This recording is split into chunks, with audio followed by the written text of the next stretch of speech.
Hello and welcome to the Craftman Show.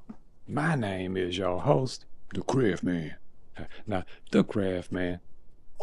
In today's video, we look at a Cadillac Rotocasting machine and answer your questions about casting hollow parts.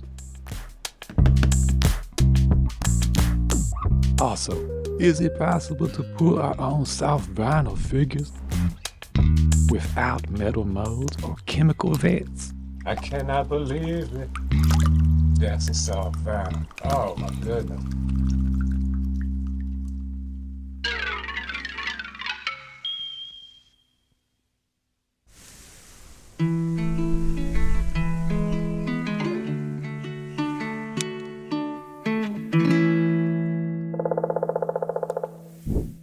Continuing down the rabbit hole that started with the sofa video, we looked at how to cast a hollow, flexible figure out of resin using manual rotocasting. I mentioned that if we want to go into production with a figure made this way, we should consider an electric rotocaster. Then you can simply set it and forget it.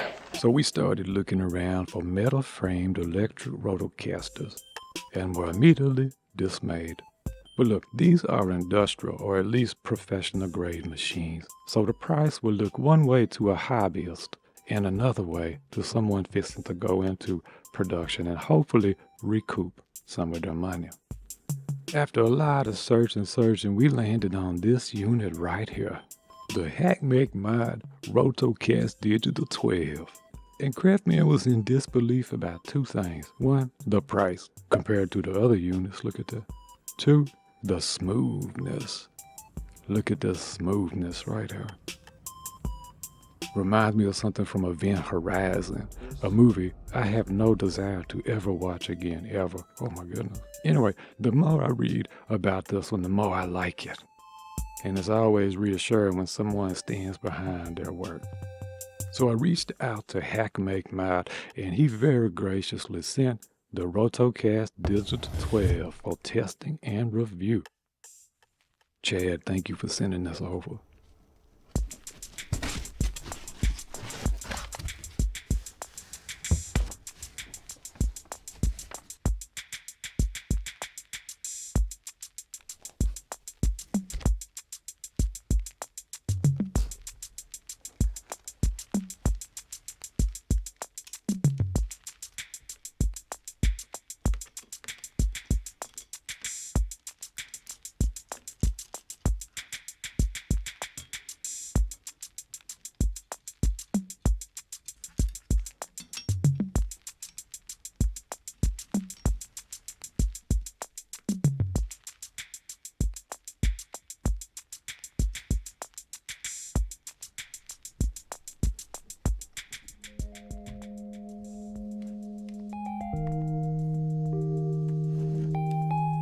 Alrighty, so we've got it assembled.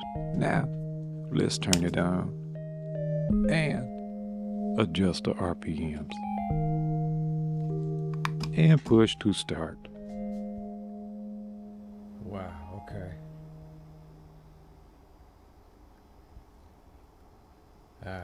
I don't know if y'all can hear that, but neither can I.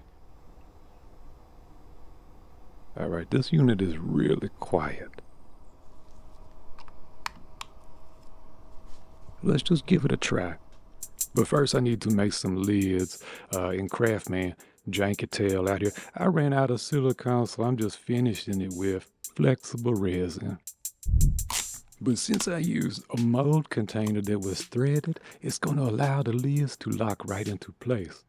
Craftman's using Smooth On KX Flex 90 resin because I like the toughness and I like the flex. I'm also going to add a little white pigment to the resin. Now this resin does require a scale. It's a 100A to 120B by weight, but there are many other resins that can be used, such as Smooth On Smoothcast 45D if you need semi-flex and somewhat toughness. Smooth on Smoothcast 65D if you need a rigid cast with no flex. Bump on. Very rigid. And a quick little lesson on what rotocasting even is, in case you haven't seen my previous episodes. You're basically pouring resin into a mold and rotating it to form a thinner shell, saving you volumes of material and creating a lightweight cast. Wonderful. Now, Craftman has decanted some of his resin into glass jars. I don't know if that's the smartest idea. Probably needs to be in an opaque container, but this is more manageable for me, and I know I'm going to go through it pretty quick. All right, 50 grams of that side, so that means we're going to get 1.2 times that for the B side. What? There we go. Look at you, Craftman. Yeah. And I'm adding a little bit of opaque white pigment to one side before mixing both sides together. Craftman, how did you even know how much resin to mix up? Well, I didn't. Watch this. I'm just going to look at my mold, pour my resin down into it, and literally, y'all, look at this. I'm just going to rotate and say, okay, is that a pretty good coating? Let me add a little more. If it's not, is that going to be too thin? If it's anything other than a uniform cube or spherical object, which is easy to calculate volume, then I just eyeball it. I really like these straps, which are not only flat, which is nice, but they're silicone, which means resin should not stick to it. I apologize for the shaky camera. I just want you to totally see what's going on here. See that this, I'm actually a little bit surprised. Not really surprised, but I mean, that's just solid, heavy molds, and it's not really seeming to be an issue so far. Also, Craftman out here at the shop listening to These Are Shapes. Check him out on YouTube.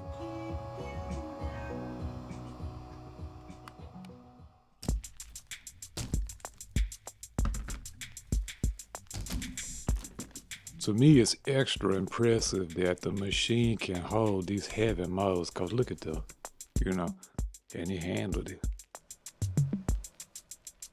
All right, let's just see. Okay, it looks good, but all right, we do want some flex, but I can't tell yet if that's too thin. I think that might be all right. Let's open the next one. All right, now see this one, it's got some translucent. See how you can kind of see through it? We might need to add some more to that one. All right, let's go back to the first one and see. All right, I'm just cutting it open because it's hollow, but it's completely sealed on the inside, right? So if I do this, it's going to let that the air out, and we can also treat it similar to a soft vinyl figure. If you can access the inside of it, then it becomes extra easy to get out of the mold. I mean, just like that, we're getting some hollow results. Now what we need to do now is add more resin to get that thickness out there. Another thing Craftman did, check that out. All of that flash is going to be, once you trim it off, there's no flash going around the edges the way I did my last mold. See how it just not very clean on the edge. That puts the messy part down below and gives us a nice finish right there, see? All right, we might could have added some more resin to the bottom half, but let's just see if it fits. Semi-flexible resins usually allow the joints to hold together well. And there we go. We got us a two-part jointed figure.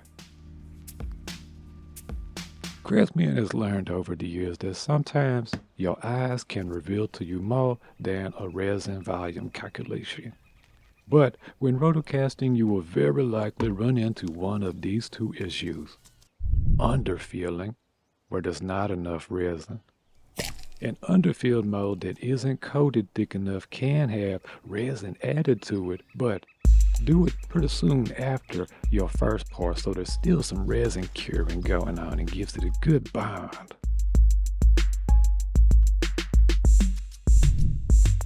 But to me, it's probably more common to experience an overfilled mold.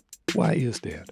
Well, when we dump a lot of resin, we think, good, now I'm going to have me a super thick part with a hollow center. Well, the problem with that is it becomes too much of a glob of resin to spread out and distribute, and you end up essentially with a large volume that just pulls together and moves around. That's why it's valuable to make notes about your resin amounts every time you pour. And it's good to move the rotocaster quicker at the first end when the resin's real thin. Typically you want to start fast, get the resin spread all around, then take it down to a slow RPM to finish out. And we got us a hollow soft resin figure. And a quick update for anyone who's following along is Craftsman tries every kind of way I know to get paint to stick to resin and plastic. I tried this Maker Pro paint from Smooth On, which is specifically made for resin, and it does hold well. Look at the... Now I tried this for the people who's not crazy about using flame annealing and other techniques to get paint to bond. No, this stuff just works with resin, you know. So what you're looking at right here is, in this example, some silver mixed with some flex, 50-50, applied very messily. If you're painting on rigid, you would use an adhesion promoter. If you're painting on flexible, just use the flex. You don't need both of them necessarily, depending on what you're doing, okay? Now, I can't tell for sure, but I bet money this is latex-based. It smells latex-based, and that would explain why it's flexible. But back to rotocasting and the rock-solid Rotocast Digital 12. This is definitely a capable unit. I've sat here and I cranked out not just one, not just two, but three, a few, 4, 5, these little battle kitties. Once your resin amounts are dialed in, then it should be pretty smooth sailing. Now for larger parts, something like a glove mold becomes more important. Check out how my buddy Dustin Crossboy makes molds for large pieces. Only enough silicone is used to form a glove around the mold, with a rigid backing that keeps the silicone mold uniform. If you have not checked out DCB's channel, you are in for a treat. Not only is it a step back in time, but very educational. Dustin Crossboy, thank you for sharing your process with us. Hello, kitty. While waiting on flex resin and most silicone to arrive, Craftsman received a really interesting email from someone who saw my Sofubi video. He suggested trying silicone molds. Silicone molds? I said to myself, silicone molds? And it hit me. Craftsman, baby, you have poured over 400 degrees worth of metal into silicone before. Think about it. So I got me some PLASTISOL, which, by the way, you can do a search for PLASTISOL providers and get multiple results, but you want to avoid the really soft baked PLASTISOL and avoid the PLASTISOL ink for screen printing. Look for toy-grade PLASTISOL, something between maybe 65 to 90 hardness. IASCO-TESCO is a popular educational and industrial provider who sells PLASTISOL in these hardnesses. But there are other companies like Polysol who allows you to order smaller quantities apparently. And even more companies. I'm just showing you that you can find PLASTISOL online in the United States and that it is specified for toy use. Alright, no big deal. As a reminder, PLASTISOL is PVC particles suspended in liquid that gets heated up until it solidifies into a tough, flexible part. Traditionally, metal molds are used, which can be expensive, and also chemical electroplating can be dangerous. So all the more reason to get excited about silicone. Now, we could just throw these in the oven with PLASTISOL since it's silicone, but That part is not made out of silicone. Very durable resin, but not holds up to 450 degrees like the silicone. So I got a bunch of old molds, and I got my plastisol, and I said, let's see if this is possible. And to be honest, at first I almost gave up. Look at this. It took some tenacity and stay with it attitude to get this dialed in. It's either too much heat, too little heat, not enough time, or too much time. Several factors play into this, but Craftsman's going to break it down exactly how I did it. For now, I want to make some production gang molds and a new figure to make from vinyl.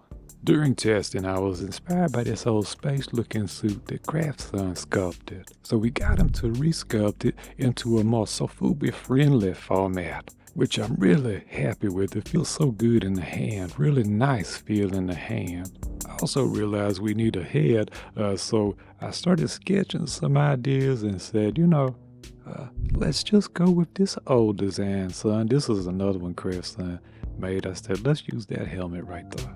And look what he came up with.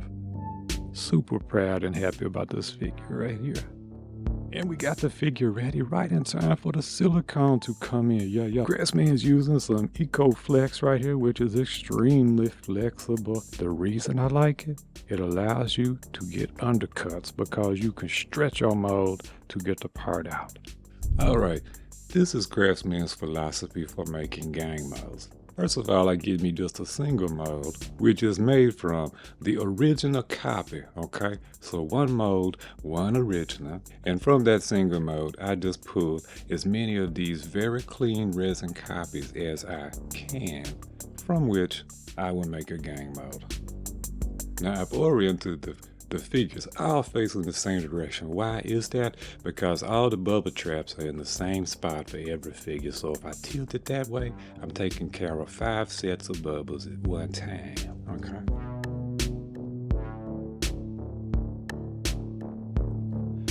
I like to take me some baby powder and just or talcum, cornstarch or whatever, and just rub it on these mold backs because they typically kind of slick, kind of sticky in a way.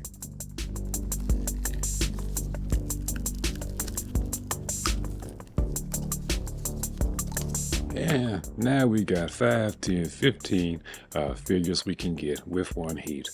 I believe that's how we're going to make up the difference in speed, because actual soap will be soft vinyl. It's just a heat it, a cool it, pull it, heat it, cool it, pull it, a lot slower than that, but I'm simplifying it, But yeah, if we can get 5, 10, 15, I think that might make it worth it for production. And Craftsman absolutely must talk about safety.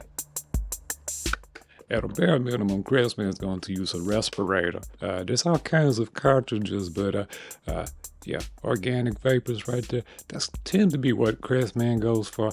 Do some research on that, but at least wear you some kind of front line of defense for what's going in your lungs, okay, please. And of course, we're gonna wear some gloves. We don't want to be touching uncured plastisol, cause we trying to stay safe out here, huh, Kevin? Yeah, that's right, Craftsman. Craftsman is using an old commercial oven that's kind of janky and it don't close all the way, so it's pretty cheap. And I got a thermometer in there instead of relying on the temperature dial. While the molds are heating up, now's a good time to dispense us some plastisol and pull a vacuum on it. This will help reduce the amount of bubbles in our part. I check the mold itself with a thermometer, and when the silicone gets right at or just above 400 degrees, I remove the mold using some heavy heat-insulated gloves and pour the plastisol into the very hot mold. The first time I tried to sort of rotocast it, exposing the uncured liquid plastisol to the hot mold surface on the inside, but quickly settled on a technique of just filling the mold to the top. Now is the time you can take and tilt to sort of jug your mold to help release any bubbles that might be caught inside. And this part is important. The plastisol in the mold needs to sit for 2 to 3 minutes. What's happening is an outer layer of plastisol is curing thicker as time goes on. After 2 to 3 minutes, the excess gets dumped out to be reused. You should now have a layer of PLASTISOL all around the inside of your mold. The mold with our now hollow parts is placed back in the oven. I have found that at least 20 minutes is required here, no less than 20, not too much more than 30, if maintaining around 400 degrees, but watch it. Do not go over because you don't want to burn vinyl. Ooh, all right, that is hot to the touch. So I want y'all to be careful with this mess, but look at that. That is very exciting because that reminds me of actual sofubi. I guess because that's PLASTISOL, but this thing is hot. So I'm going to get some water, put some ice in it, and we're gonna cool this mama jama.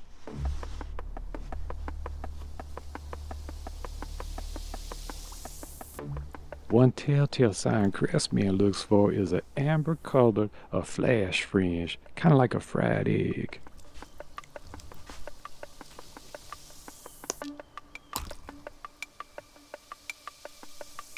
Upon my word. Yeah. All right.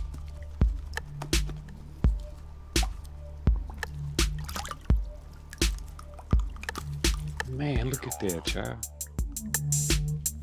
But I had to prove to myself that this was repeatable, so I did it again.